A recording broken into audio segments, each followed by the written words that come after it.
Hello and welcome to State of the Union. I'm Stefan Grobe in Brussels. Just a year ago, a summit meeting of the leaders of Turkey and Greece would have created sensational news.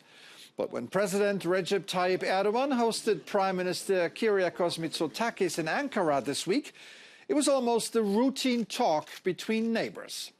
For over a year now, the world has been witnessing a 5-month-old friendship initiative that was designed to put an end to decades of mutual animosity.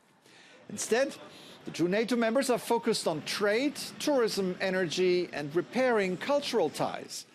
Erdogan visited Athens in December, and the two countries have since maintained close high-level contacts, apparently with success. Στον κρίσιμο τομέα του μεταναστευτικού, η συνεργασία μεταξύ των δύο χωρών μας και ειδικά μεταξύ της αστυνομίας και του λιμενικού αποδίδει απέναντι στις παράνομες ροές και απέναντι στους άθλιους διακινητές οι οποίοι εκμεταλλεύονται τον πόνο απελπισμένων ανθρώπων. Αυτή η συνεργασία πρέπει να συνεχιστεί και να ενταθεί. There are still areas where both sides have agreed to disagree. But it's good to see one old trouble spot in Europe sort of fading, while another trouble spot just around the corner was heating up big time this week. I'm talking about Georgia, where thousands of protesters rallied near the parliament building in Tbilisi again, just hours after lawmakers gave the final approval to the controversial foreign influence law, a piece of legislation that could have been drafted in Moscow. They passed the law despite EU warnings that it would undermine Georgia's path to EU membership. The official reaction in Brussels was muted, revealing a sense of disappointment.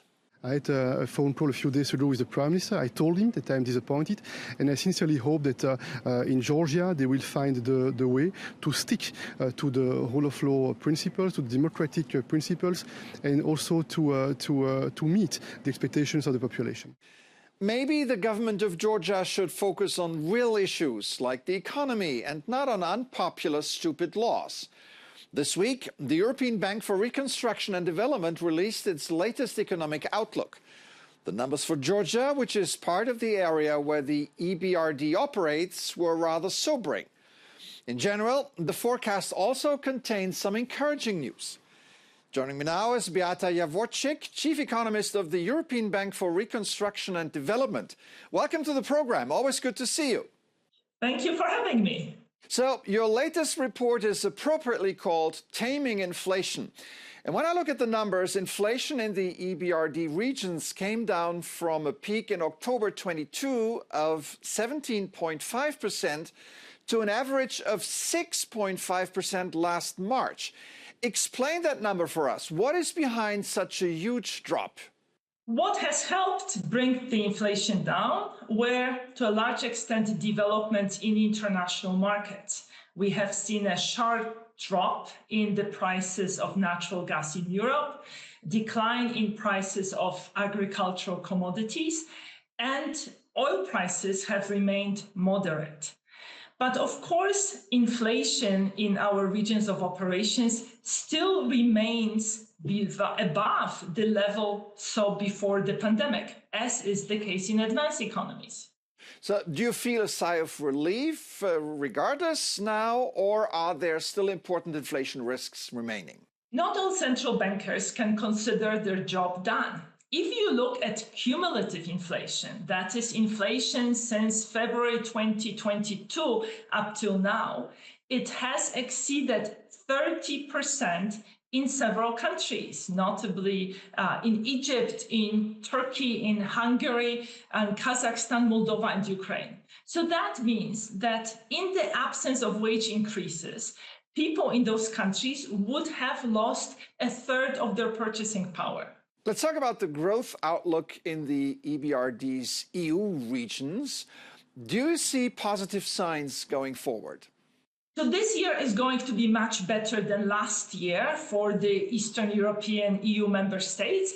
In particular, Poland and Croatia stand out with the expected growth of 3%. Hungary will do as well too.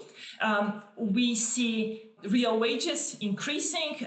We see fiscal policy helping out. and the EU funding, the new generation EU, also stimulating economic activity. Well, I can't release you without a word on Ukraine. How is their economy doing in the third year of the war? The heavy bombings in the last 2 months mean that the ability of Ukraine to generate electricity has been severely diminished. Electricity production is at 40% of what it used to be before the bombings, and this capacity cannot be easily repaired. All right, Beata Jaworczyk, Chief Economist of the EBRD, thanks for coming on the show today. Thank you for having me, Stefan. Looking for something fun to do over the weekend? How about this? Jumping from a helicopter at 3,000 feet high, diving down to 35 meters above the River Thames, and then soaring through London's Tower Bridge, only to rise up again to 80 meters, the height required to open the parachute before landing safely. A complex James Bond-like maneuver known among insiders as a flare.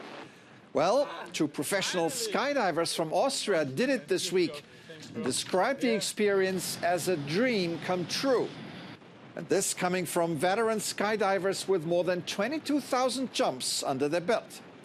From takeoff to landing, the London wingsuit flight covered more than 1 kilometer and reached a top speed of almost 250 kilometers per hour. And it lasted 45 seconds. That might not be enough fun for an entire weekend, but it's a start. Just don't look down. That's it for this edition. I'm Stefan Grobe. Thank you for watching. Have an excellent week.